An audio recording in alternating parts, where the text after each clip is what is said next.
Okay, Assalamualaikum. Hari ni kita ada viewing rumah dekat Taman Rendang Izora. Okay, so rumah ni facing open, tak ada rumah.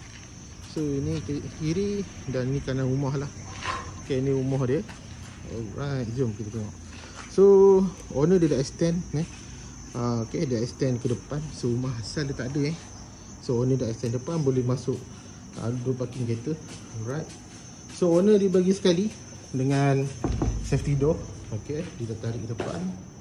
So ni boleh buat ruang tamu utama. Okay, kalau tetamu datang kan. Okay, so gitu. Okay, next jom kita tengok. Rumah cantik. Okay, ni ruang tamu kedua lah, mungkin untuk ruang family. So ada boleh letak divider lah. Okay, so next sini tempat untuk makeup lah, ataupun nak ruang solat ke kan. So jom tengok master bedroom. So master bedroom, okay, owner pun dah siap tapak untuk aircon. Okay, lampu downlight.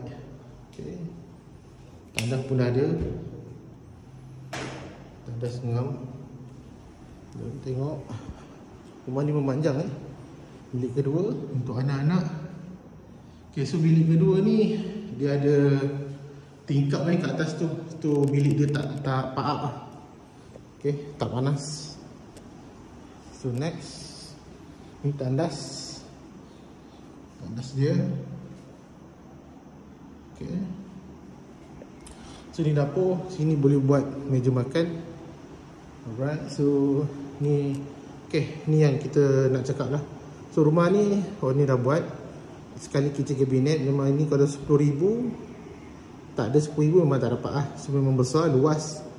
Okay, siap dengan ventilator ventilator fan lah. Okay, alright, so ni bilik ke 3. Alright, bilik ke 3.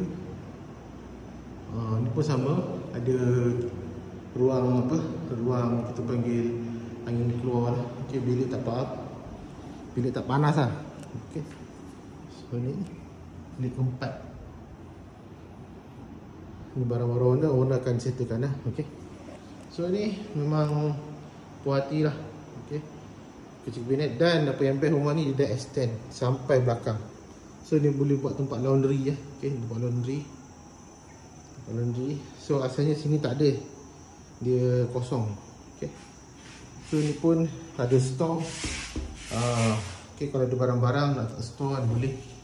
Okay, so belakang dia untuk belakang.